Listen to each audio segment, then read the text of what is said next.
Hey guys, Forgotten Fox here. Today, I'm going to be giving you an ultimate teardown and upgrade guide for the Vive Pro Eye VR headset.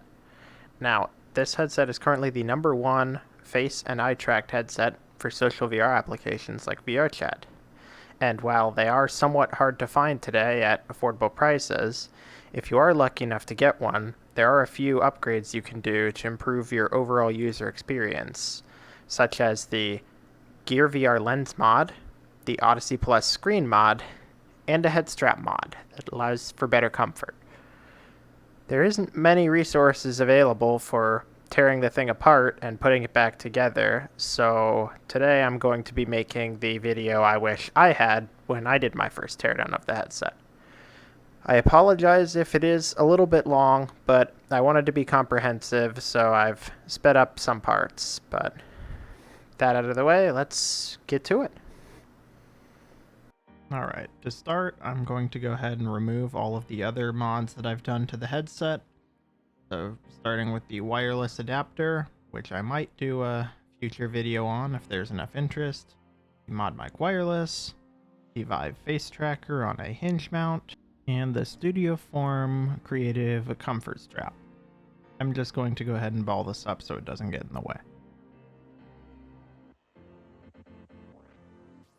Next, you're going to want to go ahead and flip the headset over here. And be very careful not to scratch your lenses, even if we're going to be removing them. You'll want to remove your facial interface material, and you'll want to remove the little cover on the cables. The cover can be removed easily by sliding it to the left and pulling up from the bottom. And I'll go ahead and remove the cables for the wireless and the facial tracker. Next, we're going to go ahead and take off the top strap. I've reversed my top strap because I went for a front-mounted wireless so that it's easier to lay down with, but your strap should remove with just the simple Velcro. And then we'll remove the side Velcro pad to get access to the speaker wires. In order to unplug them, we first need to remove the little rubber protective piece, which you can just pry up.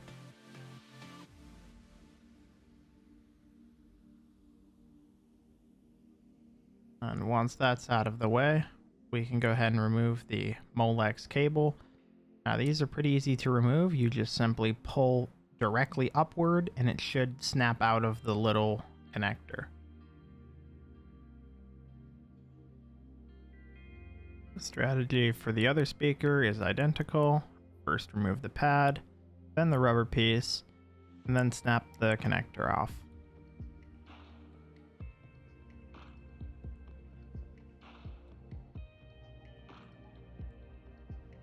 For this next bit, you want to be very careful with your lenses not to scratch them. But you'll use a TR6 Torx bit in order to undo both the left and the right head strap screws. Be careful when the screw comes out not to drop it and scratch your lenses. There's also a small plastic spacer that should come out as well when you pull the two apart. But you'll want to be careful not to just yank them apart, as you still have the headphone cable that is threaded through the head strap. This is pretty easy to remove, just don't go too fast.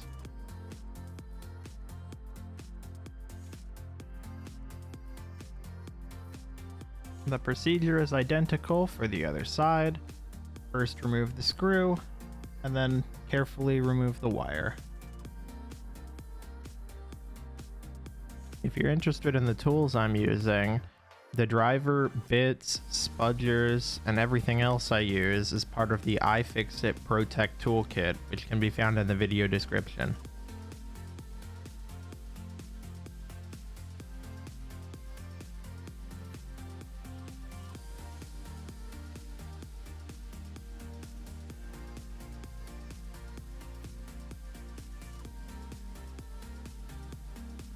Once you've carefully removed the head strap, it's important to make sure that your eye relief slider is all the way out for this next part to avoid scratching your lenses.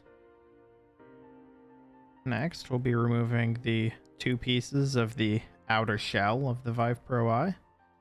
These are attached with 4 TR6 Torx screws.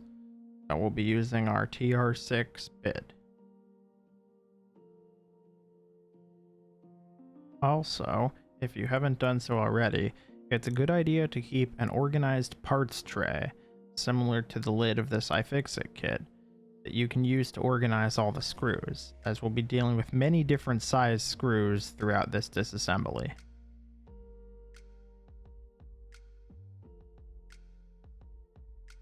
Some of the screws might come out with your magnetic driver.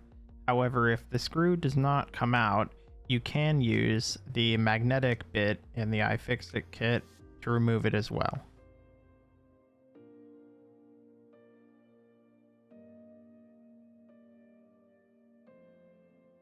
As a side note, if you're looking to buy one of these headsets, the 2 blue rings around the front cameras indicate that this is a Vive Pro Eye. This little mic cutout is either blue for the Vive Pro or Vive Pro Eye, or black for the Vive Pro 2.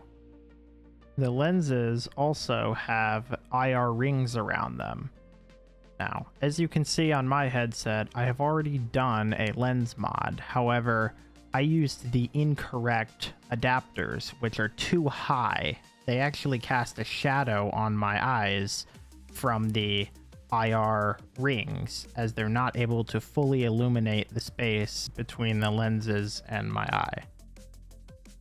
Now, to remove the 2 pieces of the shell, we're going to use one of these little smudger picks. There are 3 clips you need to worry about, but the 2 main ones are right above and below the front camera assembly.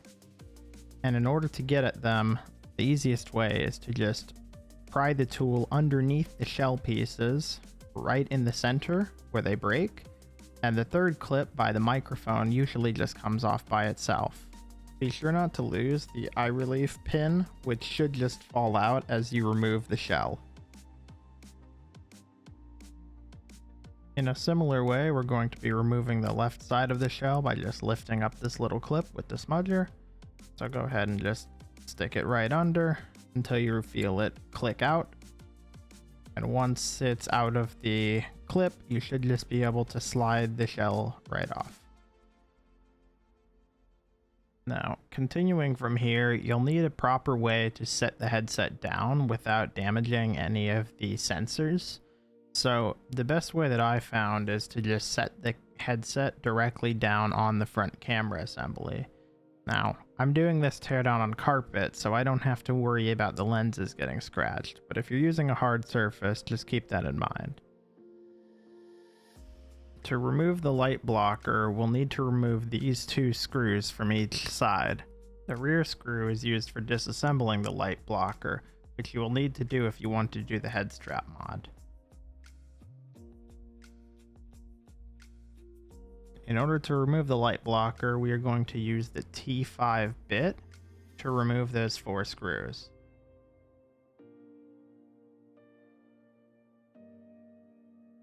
Now, it's important to remember to have the eye relief all the way extended before we continue.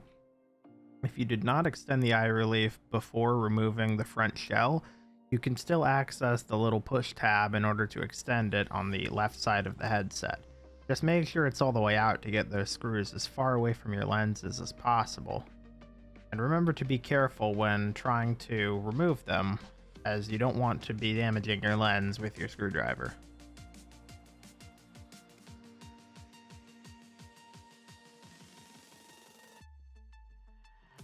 Now, most of your screws should just come right out if you have a new headset or a headset that has not been disassembled before. However, sometimes the screws can become stuck if the threaded insert in the arm falls out or becomes stuck. As you can see with my headset, the right-hand side screws both still have their threaded inserts, so both of them come out relatively easily.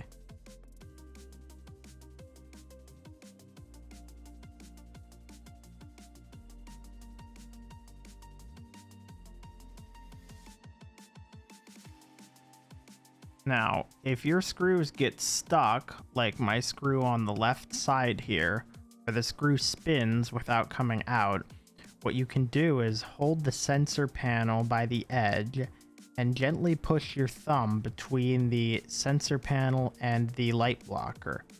You'll want to apply a little bit of pressure to add friction to the side of the screw, which should be enough to get it to at least back itself out, enough for you to remove.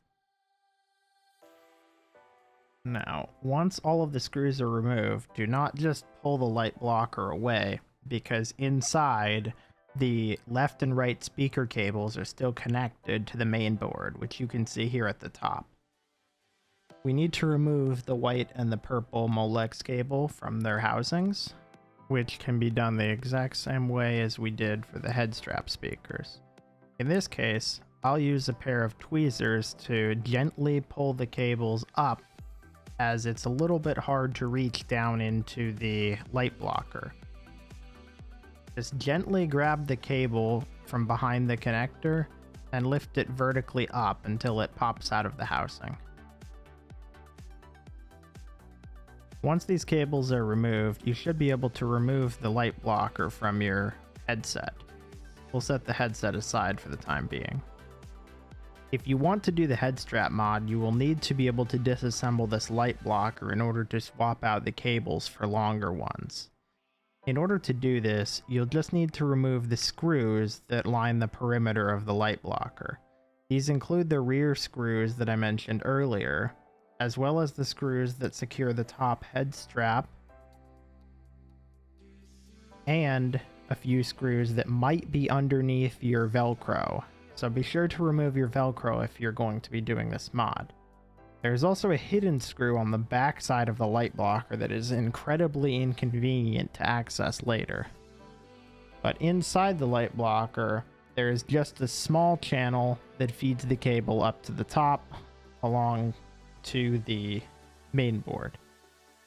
Removing and replacing the cables is very easy and straightforward, so I won't be covering it directly. Now, one thing I want to just cover briefly before we move on. There's little gold threaded inserts that you can see on the arms can sometimes become dislodged and stuck on top of the arm inside the light blocker. This will jam the light blocker and prevent you from removing it. It can be overcome with excessive force, which I do not recommend unless your light blocker truly is jammed on one of these threaded inserts. However, I have had to do it, and even when I've ripped one of these arms completely off, it can still be put back on its track, which I'll briefly mention later once we get a bit deeper. So, continuing with our teardown, the next thing we're going to want to do is disconnect the main sensor ribbon cable from the main board. To do this, we're going to zoom in here. You can see this large ribbon cable, which will usually be taped up on new units, that connects the main sensor panel to the board of the headset. In order to remove this, what we're going to do is we're going to use a pair of tweezers. You'll want to very gently put the tweezers down along this white tab, and we're going to just pry the tab up ever so carefully. If you feel like you're going to damage the connector, don't just push. You can even use your fingernail or other device to just pop the white tab up. Once the tab is up, we just need to back the connector out. This is easy to do if your tape is still new and gripping the cable. However, my tape is quite old and no longer wants to grip the cable. Now, I recommend against grabbing the ribbon cable with tweezers, and instead recommend grabbing it with your fingers from the sides and just slowly backing the cable out of its housing. Just like that.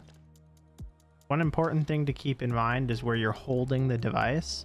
I try to hold it by the front camera array or by the sides, trying to avoid accidentally ripping a surface mount capacitor or sensor off of the headset. In order to continue from here, we'll need to use our TR6 Torx bit. to remove the 4 black screws that you will find along the perimeter of the sensor array. Be careful when removing these screws, as you don't want to accidentally jab a ribbon cable, as the sensor array is no longer sold on iFixit's replacement parts store, and the headset is discontinued.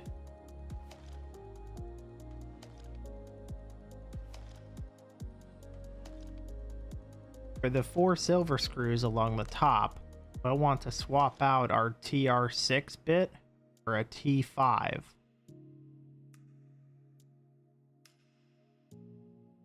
Again, be careful not to accidentally slip and jab one of the sensors.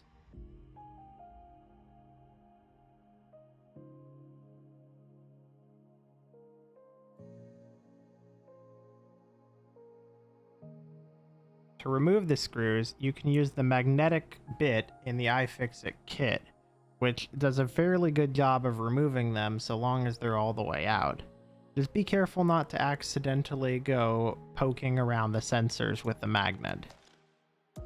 Now that the screws are removed, do not just pull the device apart, as there are still ribbon cables we need to address before we just yank the device in half. You'll see as I start to move the 2 halves apart, we still need to remove this yellow L-shaped cable from the top of the board. This is for the microphone at the bottom of the headset. It removes similar to the long ribbon cable for the sensor array. You just pop up the white tab and then back the cable out of the housing. If you need help reaching down in there, or you're unable to grab it with your fingers, you can use a pair of tweezers on these 2 tabs to help back the cable up. Now, carefully remove the headset, but do not completely remove it, as you will still have 2 very fragile ribbon cables for the eye tracking modules. I find the best way to proceed is to set the headset down with the lens stack assembly kind of leaning on the sensor array like this, just enough to allow you to access the 4 screws to remove these eye tracking ribbon cables. You'll want to use the T5 bit that we were using previously for this part. Be very careful not to accidentally slip and damage the board underneath the ribbon cables, as this board is exclusive to the Vive Pro Eye and contains the eye tracking chips, and spare parts are quite hard to come by.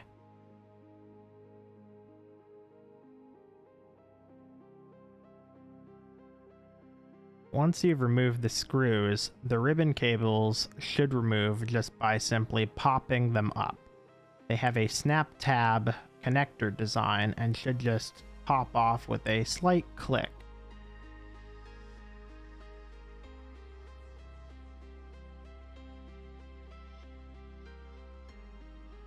Once you have the cables apart, carefully remove the sensor array from the headset and set it aside.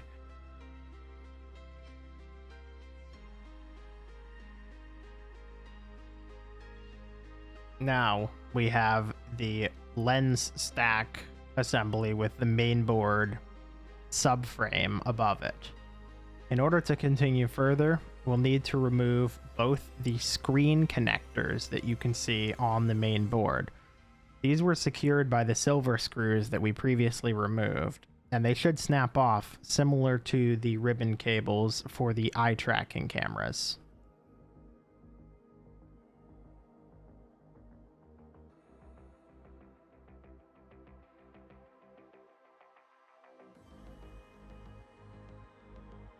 Once those are removed, we can move to the side, where we see the 2 rails per side, and the screws that are securing the rail locks, keeping them in place. We need to remove these rail locks in order to remove the lens stack assembly from this subframe. You can also see there are 2 different types of screws. The Phillips head screws are for replacing the arms that I mentioned previously if you accidentally rip one out. But for the purposes of this teardown, we'll just be removing the rail locks, which you can use with your same bit that we've been using up to this point. Be sure to keep track of all the screws and rail locks as we remove them. Now, once you've got the screw off, you should just be able to pull the rail lock directly off of the rail and the little pin that it sits on.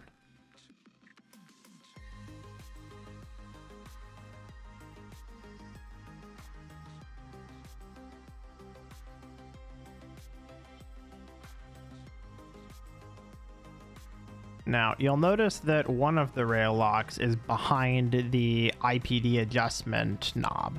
We'll need to remove the knob, which conveniently uses the same size bit in order to get at the rail lock. Be sure to keep track of this knob and screw so that we can reattach them later.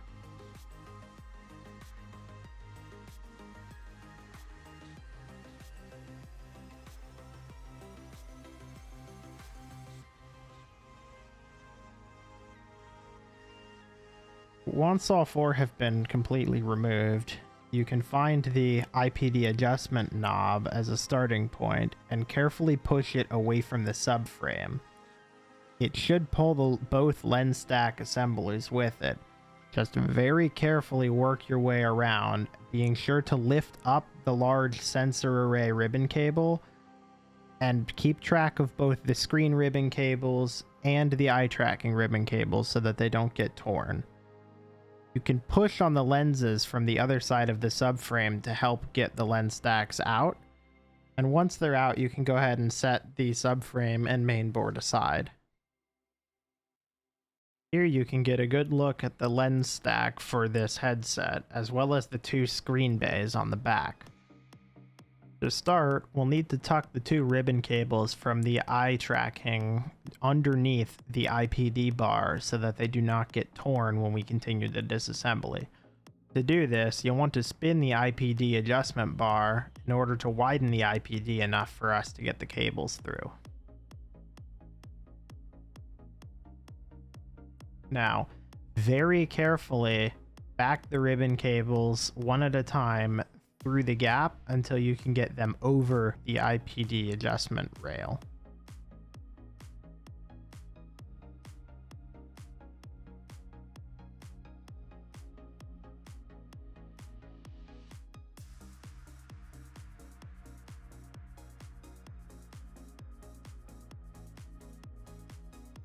Now we can start attacking the IR rings around the lenses. You should be able to see the Phillips head screws on the sides of the eye tracking rings. Now, in order to open these up without stripping the tiny screws, you might need to use a variety of drivers. I will be using a number 1, as well as the 3 smaller Phillips drivers that you can see here on this iFixit kit. Be careful when handling the lens stack, as those ribbon cables that are sticking out are quite fragile. Now, underneath the dust cover here, we have one of our screws. As we start to remove these, you might notice that the screw seems to get stuck or like it doesn't want to back out. The screw holes these screws are installed in do not have any threading, and therefore the screws basically just free spin in them. I found the best way to remove these is if you can push the screw against the side of the hole to give it some more friction to pull itself out. That is an option. However, if your screw gets stuck like this one, you can just remove it, and I'll show you how to do that here momentarily. You can also remove the dust cover entirely at this time.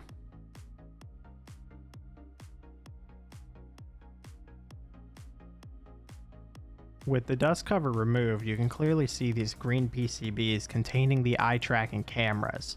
These cameras fire downward at an angle off of this diagonal film over the screen and back up towards your eyes. For a normal removal, you would remove the entire camera by removing the screws, because the camera is connected with a tiny ribbon cable to the IR rings around each eye. However, the screws are not threaded, so they will just freely spin, and the entire PCB is glued to the plastic housing, meaning you risk damaging it as you try to pry it up. Instead, I'll be showing you how I prefer to remove the lenses without removing the camera assembly. I recommend using a pry tool on these plastic tabs in order to open them up so that they don't get stuck and potentially cause you to rip the ribbon cable. Once you have all of your screws out, if you have any stuck screws, you can actually just lift the tab over the screw, which you can see the screw just fell out there. It's not even threaded. You want to very carefully remove all 3 tabs, the 2 tabs that have the screws and the 1 plastic tab that is in the little plastic ring there. Once all 3 of those are open, you must be extremely careful not to rip this ribbon cable connecting to the IR LED. I recommend setting the headset down on a surface for this part. What you'll want to do is you'll want to open the IR ring up enough to get the lens out. If this is your first time disassembling the headset, it is likely that your lens is firmly glued into the frame with adhesive. In order to break this, we'll need to use this little tab on the side, which should show you the same tab on the lens.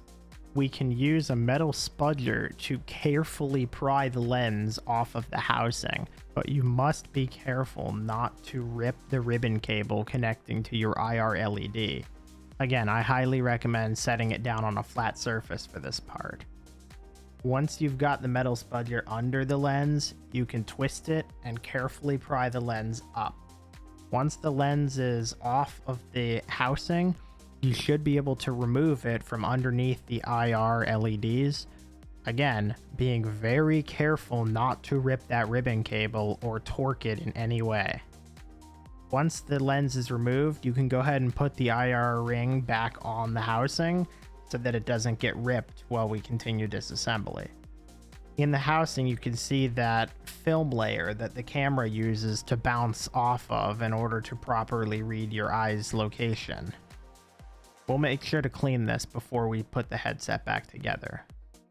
If you check the description, you'll find the 3D print files for this lens adapter. It's simply the same adapter mirrored over for the left and right lenses. It's important to make sure that you have the short adapter, not the one with clips, as the one with clips is too tall and that breaks the eye tracking as I mentioned earlier. You'll want to take the GearVR lens once you've extracted them from the headset and make sure that the orientation is correct before you push it into the frame. The largest side of the lens goes down towards the screen. You might find it useful when trying to get them into your frames to start with one side and work your way around. It's much easier than trying to push it in all at once.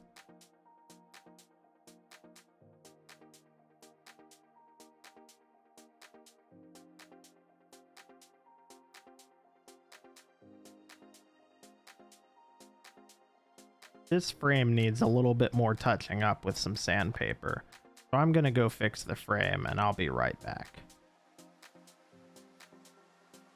Okay, so I'll assume that you've got your lens in the frame perfectly. Now, before we continue, your lens stack assembly has likely already accumulated dust, as this part is usually sealed and never opened in normal use. In order to remove the dust, you'll want to carefully use a new microfiber cloth to remove any dust that has accumulated on the film layer, as well as any dust or particles from the inside of the lens. If you have any 3D printing residue or imperfections, it's a good idea to remove those now. You only need to focus on the inside of the lens, as the outside will be cleanable from the exterior of the headset with a microfiber cloth. Once you've got it all clean, you can go ahead and install the lens into the housing. Be careful, again, with the ribbon cable on the IR ring. It is extremely fragile while it is just dangling by this cable, and you do not want to rip it, as it is irreplaceable without a completely new headset. Once you've got the lens properly in place, you can go ahead and clip the IR ring back down onto the housing. And you should be able to see the difference here between the new lower profile adapter and the larger lens adapter that's labeled as adapter with clips on the Thingiverse page. Now, for the second lens, I'll assume you've already removed the mounting clips for the IR ring and you've moved it up. And I've gone ahead and shown here how you can go about removing the lens by inserting the smudger and rolling it from side to side. If the lens still appears to be stuck, you can then take the smudger in that same tabbed hole and you can move it around the perimeter of the lens until all the adhesive is broken and the lens comes straight out. Once you have the lens out, it's the same strategy as the first one. You'll want to first install the lens into the lens adapter, then make sure that the film is completely clear while being careful not to push it in or damage it in any way. And once you've got all of that done, go ahead and clean the inside of your new lens adapter, making sure to get all of the dust off of it, as you probably don't want to be staring at dust for the next however many hours you're going to use the headset. Again, make sure that the inside of the lens is perfectly free of dust, especially around the edges. The outside can always be cleaned later from the exterior of the headset. And then you'll want to go ahead and carefully install the lens. Again, do not put any pressure on that IR ring while it is dangling from the ribbon cable. You can go ahead and clean the exterior of the lenses once you're done. And there we go. 2 GearVR lenses now installed in the Vive Pro Eye. The only thing you have left to do is to go ahead and reinstall the 2 screws in the sides of the IR rings. Again, these screws do not have threads, so they will just kind of spin endlessly, so just put them in enough that they'll stay in the frames, and that should be good enough.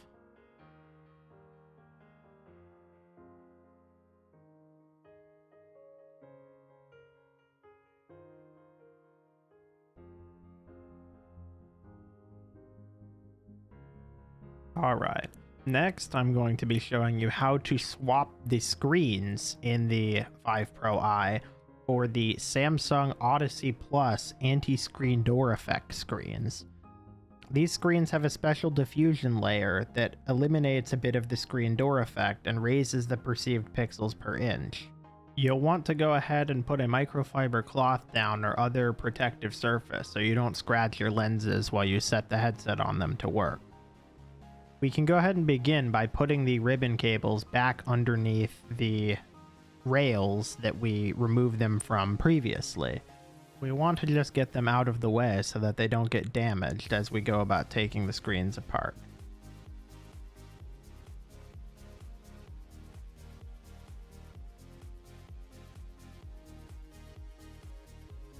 Just be careful as you do put them back under, as you really don't want to tear these.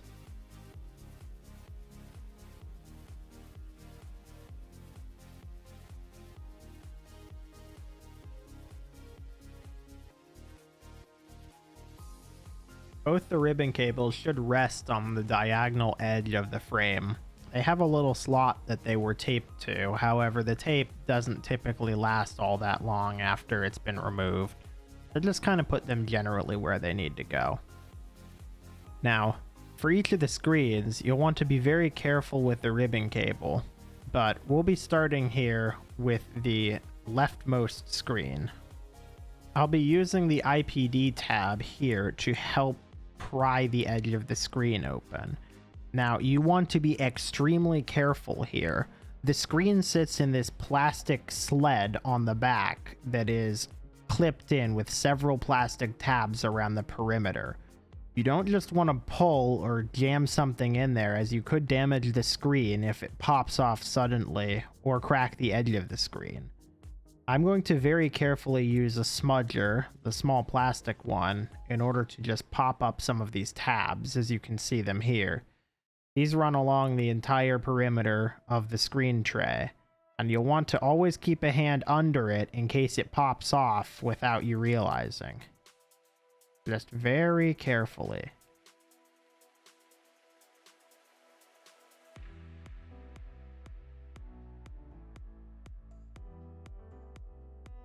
Once you get all of the clips open, you'll get the small plastic tray with the screen to separate from the rest of the lens stack. You can go ahead and set these lenses aside for now, just be careful not to damage them accidentally. So this is our screen. Now, you'll notice the ribbon cable coming through the back of the tray here.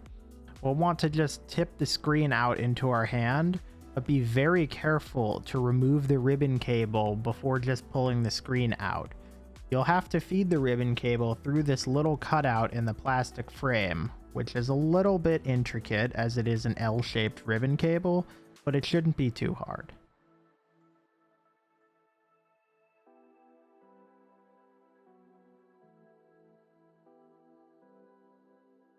Now, for the rest of the screen disassembly, you'll notice here that the screen has a small white tab on it. The screen comes basically as a unit when you pull it out of a Samsung Odyssey Plus. This yellow PCB comes from the Odyssey Plus, and it feeds directly into this brown PCB with the same notch tab as we had on the sensor array ribbon cable when we started the disassembly. In order to remove this, you will need to pop this tab up in order to remove the old screen and put in the new Samsung Odyssey Plus screen. And again, the Odyssey Plus screen will come with the yellow PCB. All you have to do is remove the Odyssey Plus screens from the headset and remove the Vive Pro Eye stock screens in order to swap them over. Once you've replaced the screen and you've swapped the connectors over, you're good to go ahead and insert your new screens into the headset.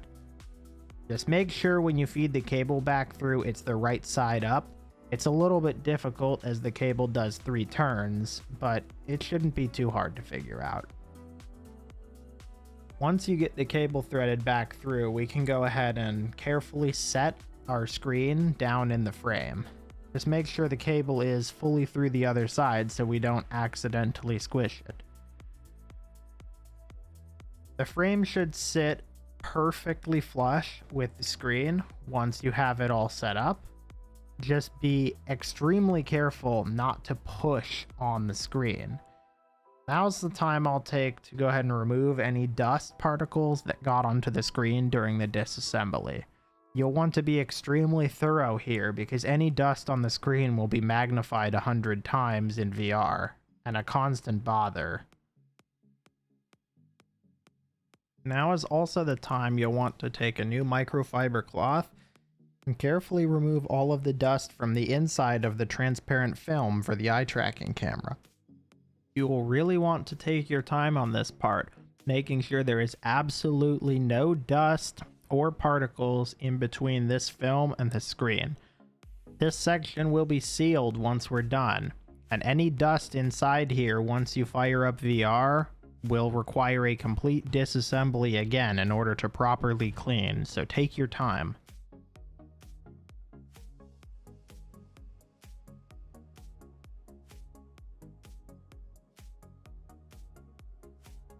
Alright, now let's get about reattaching our screen. What you'll want to do is you'll want to try keeping the sled somewhat flat, and you'll want to bring the lens stack down onto it.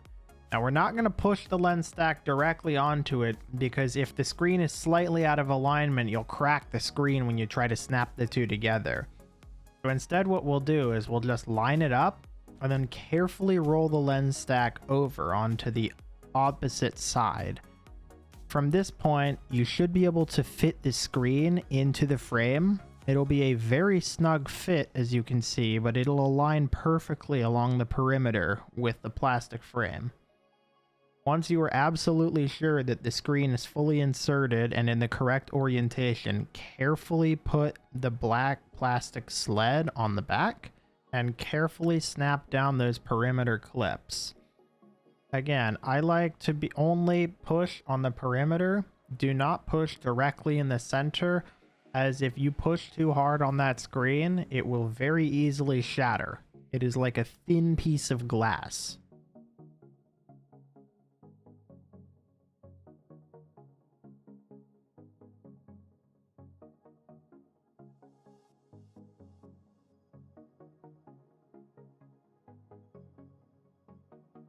Once you are done with the left screen, the right screen is a little bit more tricky to get started because the IPD adjustment tab is not on the edge of the frame. You should still be able to just pull the edge of the frame up over the clips. Just again, be careful, you do not want to shatter your brand new screens. I find it's best to just work your way around from one point, wherever you can get started. Just go along one side, and then along the other here. Again, being careful not to accidentally break or damage the screen. You can use our little plastic pry tool here, and just slowly open it up.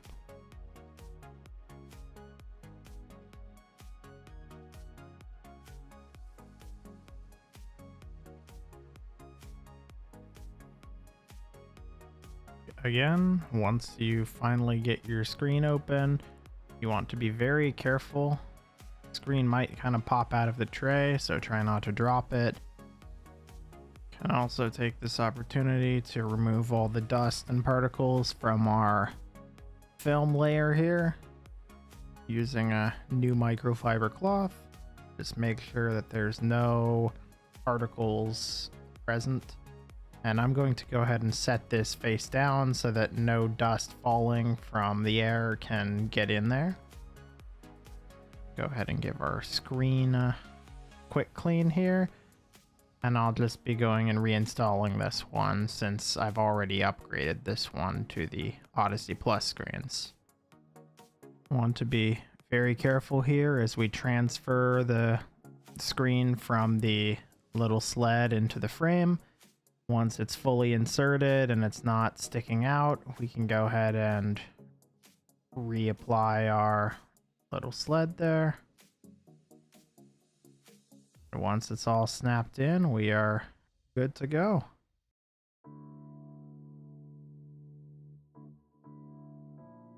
Now, to begin reassembling the rest of the headset, we're first going to go ahead and move our IPD bar all the way in here. Make sure that your ribbon cables for the eye tracking modules are not getting smashed when the IPD is all the way in. Now, when the headset's fully assembled, you won't actually be able to bring the IPD this close as the nose bridge kind of blocks it. So we'll actually go ahead and back up the IPD a little bit here. As you can see, the dust filter won't really fit on it with the IPD fully closed. For the dust filter, I like to keep my dust filter just below these little screw tabs for the IR rings, as it keeps it more or less in one place and doesn't let any dust get in there. Now, to reinstall the lens assemblies back into the subframe, you can line up the nose bridge there. Make sure your IPD isn't all the way closed, otherwise it won't fit. And don't forget to lift up the ribbon cable for the sensor array. You don't want to leave this smashed under the screens there. And we're just going to slowly work the assembly into place. You can kind of push on it from the other side. And before we fully insert the lens stack assembly into the subframe, you want to keep an eye on this little knob here. This notch aligns with this tiny gray tab. Now we can go ahead and turn the IPD adjustment knob down here in order to get it to fully line up. This is how the headset tells what IPD it's set to in SteamVR. Once those two are lined up, we can go ahead and push the lens stack assembly all the way in. Make sure we don't crush the eye tracking ribbon cables at the bottom. And there we go. Now for this next step, we're going to use our T5 bit. And we're going to go ahead and reinstall the 4 locks on the rails. If you'll notice, the lock has a little grip that goes around the rail, and it should have a little peg that it sits on before you put the screw in. The screw should just go right in. It's easy since it's kept in place by the peg and the rod. And we're just going to repeat this 4 times.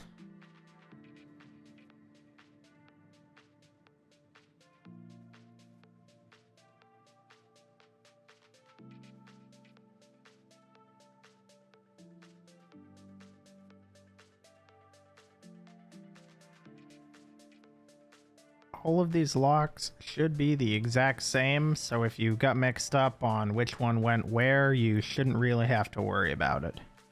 And now would be a good time to do a sanity check. Just make sure that the IPD peg hasn't come out, and make sure that all of our locks are in place. You might have to push on some of the rails to get them into place. Just be careful, you don't want to accidentally squish your ribbon cable that got pinched somewhere. You can also go ahead and reinstall the IPD knob at this time. It is keyed, so it will only go onto the rail one way, and it should have the screw hole lined up perfectly once it's on there. You can make sure that our eye tracking ribbon cables are not pinched and that they just kind of sit on the back of either screen. And you can go ahead and test your full IPD range of motion once you have the locks in place. And you'll see that the IPD will go all the way in until it hits that nose bridge there. And just make sure that your ribbon cables aren't pinched. You can tape them down if you want, but I find it's easier to leave them free, as it makes disassembling the headset a little bit easier next time, should you need to get back in there to clean dust out or anything. Next, we'll be attaching our screen connectors to the main board. What you want to do is just line up both screw holes and then just push directly down. You should hear a light snap. And again, it's very important you do not push down until you can clearly see both screw holes, as you don't want to break the connector or any of the surface mount capacitors on the board. You'll want to go ahead and bring your sensor array back over, and we want to make sure we're lining up the ribbon cable for the sensor array with the top of the main board. I'm going to go ahead and flip the sensor array down, and I'm going to rotate my main board like this, and I'm going to do the same thing that I did when I took it apart. You can hold this if you're comfortable, but like I was saying, I find it's much easier to just lean the lens stack assembly on the sensor array, just like this. Very carefully, you don't want to break anything. And then just go ahead and snap these eye tracking ribbon cables onto the connectors. It's the same as with the screens. You don't want to push until both the screw holes are perfectly lined up. And once they are, you should hear a slight click letting you know that the connector is in place. Then we'll go ahead and just screw that back in. And you can use the same driver that you've used in the previous step for these screws. And once again, just be careful not to accidentally slip and damage the eye tracking board or the microphone cable. Once that's all done, we can slowly bring the two halves of the headset back together. But we'll want to be careful not to push them all the way in until we've removed the ribbon cable for the sensor array. If you can grab the tape, it's a good way to pull it out. Or you can use a pair of tweezers and very gently pull the cable up. You just want to be sure not to stab the cable or damage it. The microphone cable, just make sure it's not bent under the board and that it's roughly in the same place that the connector is. Ooh, I seem to have jammed the sensor cable back under there. Let's dig that out. All right. Tape out here, and make sure that the screw holes over the screen connectors line up. This is what helps secure the screen connectors and the sensor array to the main board. We can use our same driver from before to put these 4 silver screws back in, and then move on to the front of the sensor array.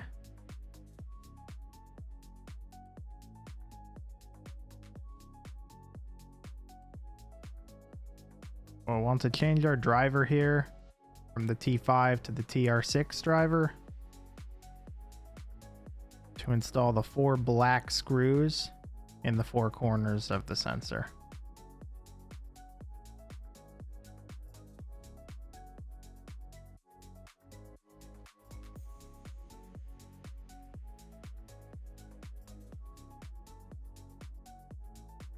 Once all that's done, you can check your IPD adjustment here just to make sure that the lenses move the full width and that they're not getting caught or snagged on anything. And we'll want to go ahead and connect those ribbon cables that we pulled out earlier. I'll go ahead and pry up the little white notch for the microphone connector.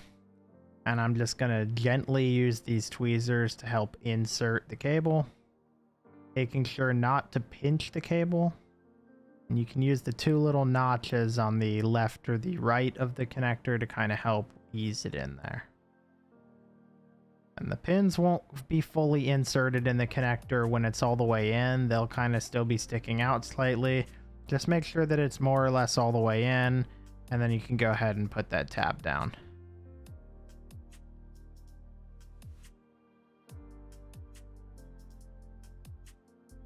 For the main sensor array, we're just going to go ahead and use our fingers on the sides of it here. We're just going to go ahead and pull it back. If you have the tape, it makes this part a little bit easier, but you just want to feed it into the connector. There we go. And if it's a little bit off center, you can grab it from the sides here. We can just kind of back it out slightly and get it fully lined up here.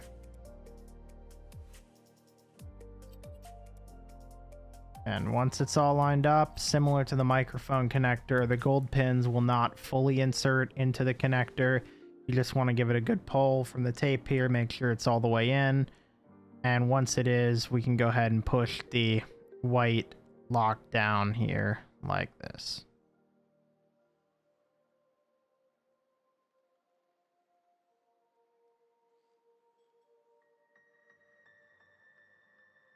Once the lock's all the way down, you can put the tape back down, but my tape is a little bit mangled from taking the headset apart so many times. Now, just a heads up for later, if you plan on doing the Headstrap Mod, you will need to get the Molex cable extensions that are linked in the description. These will allow your head strap to be rotated further back as the stock cables are not long enough.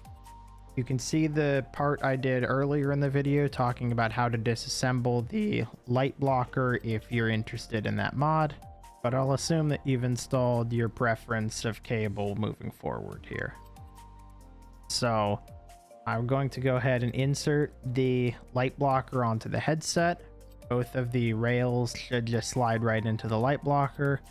And now we want to go ahead and connect our speaker cables here. If you're still using the stock cables, the white is the left and the pink is the right. However, if you decide to use the Molex extended cables, they'll both just be black. So you'll have to be sure that each speaker is in the correct position. Otherwise, your audio will be reversed. Once those are all in place, we're going to switch to the T5 bit, and we're going to go ahead and screw the 4 T5 screws to secure the light blocker to the headset.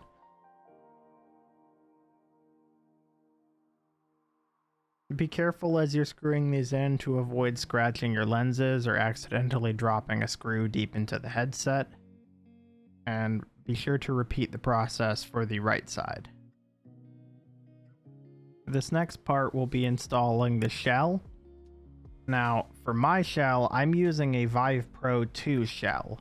You can use either the Vive Pro, the Vive Pro Eye, or the Vive Pro 2 shells for this. The only difference is the color. The Pro and the Pro Eye are both blue, while the Pro 2 is black. And we'll go ahead and start with the shell that has the cutout for the IPD adjustment in it. You'll want to make sure that you're attaching the right shell on the right side of the headset, and we'll just go ahead and slide this one over. For the left side, it should be the one that has a similar but reversed microphone cutout and the notch for the eye relief. We'll just slide this one right over, make sure that the two clips are clipping down into the clip spots. There's a spot above and below the camera array and one by the microphone array. You'll notice here that one of my shell pieces is not clipping in by the microphone array. This is actually because while I was taking it off, the clip got bent in slightly. If you notice this happens to you, you can just open the clip up with a small plastic smudger. Just be careful not to overbend the clip and snap it off. Make sure there's 2 clips above and below, and the microphone clip.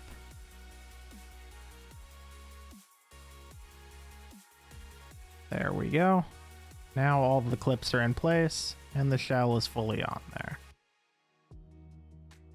For this next part, we'll go ahead and switch back to our TR6 bit, and we'll install the 4 black screws to secure the shell to the headset.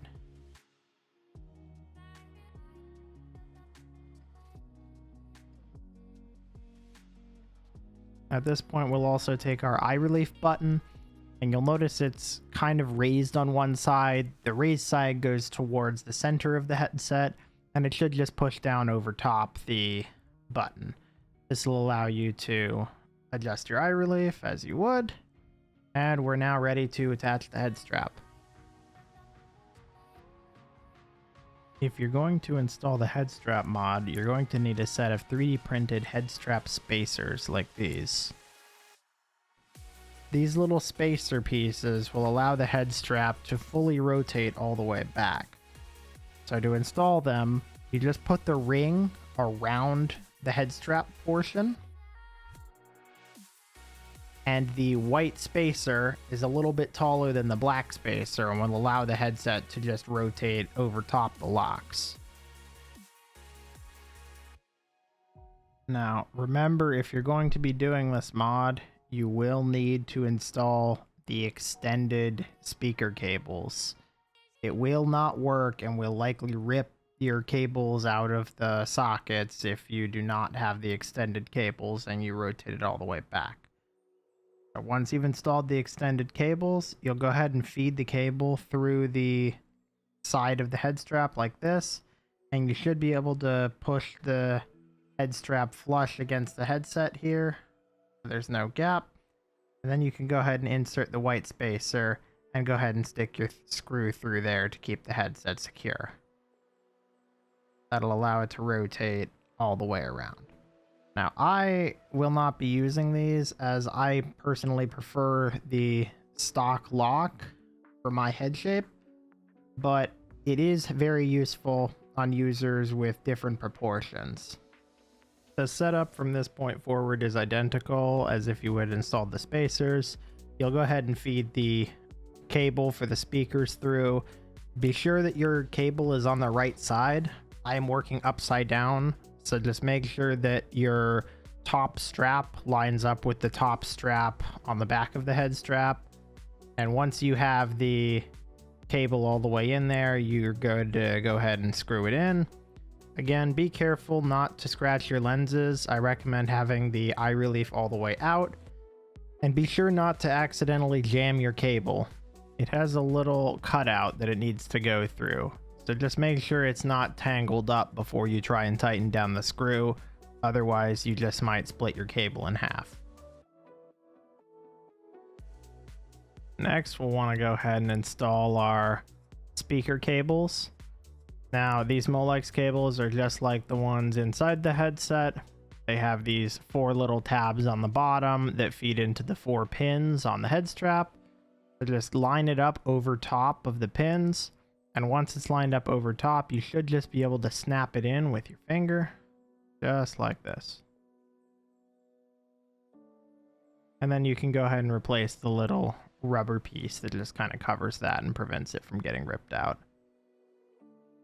For the other side, same exact process. You're just going to gently push the cable into the socket with your finger. And once it's fully lined up with those pins, you can go ahead and push it down.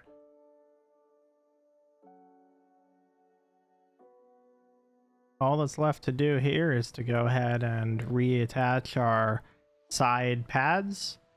I'm using these VR cover leather pads, which are a little bit nicer and a little bit more cleanly as the stock foam on most VR headsets tends to just soak up sweat and bacteria. For the head strap, I again will go ahead and reinstall my Studio Form Creative top strap. I highly recommend this as it distributes the weight of the headset a lot more evenly on your head, which is especially useful if you're going to be using the wireless adapter or counterweights. And I'll be installing my wireless adapter in the front, as it's a lot easier to lay down without the thing getting smashed in the back of your head. And we'll go ahead and plug this into the side here. You can also just tuck the cable into the cable channel, or you can ignore the cable channel altogether, up to you. And we'll go ahead and install our face tracker as well. This hinge mount is very nice as it allows the face tracker to bend out of the way when it's sitting flat on the ground. And we'll just put on our magnetic mod mic there, just like that. Step is to go ahead and reattach our cable cover. This should just clip right in from the side, and when you push on it, you should hear a little click when it pops in. Once that's done, the last thing we have to do is reattach our facial interface. The one I'm using here is a pleather one from VR Cover. The last mod is a quick and dirty bass mod. These two plastic pieces basically just push the speakers against your ears, which can bring out the bass a little bit more on the small Vive Pro speakers. The last thing to do is to fire up the headset in VR and test out the new optics and screens if you've installed them. On the left, you can see the stock Vive Pro screen, and on the right, you can see the Samsung Odyssey Plus screen. Now, Samsung claims that they raised the perceived pixels per inch from 616 to 1233, which should double the perceived resolution. This is pretty evident when you look at the stock Vive Pro screen, where distant objects and especially text on HUDs and interfaces appears somewhat jumbled and harder to read due to the perceived pixels. And that's kind of it. If you're interested in getting any of the parts that I've used in this video, you can find most of them in the description below. And if there's any other comments or concerns that people bring up, I'll leave those in the description as well. So be sure to check that out. And without further ado, I guess I will see you all next time.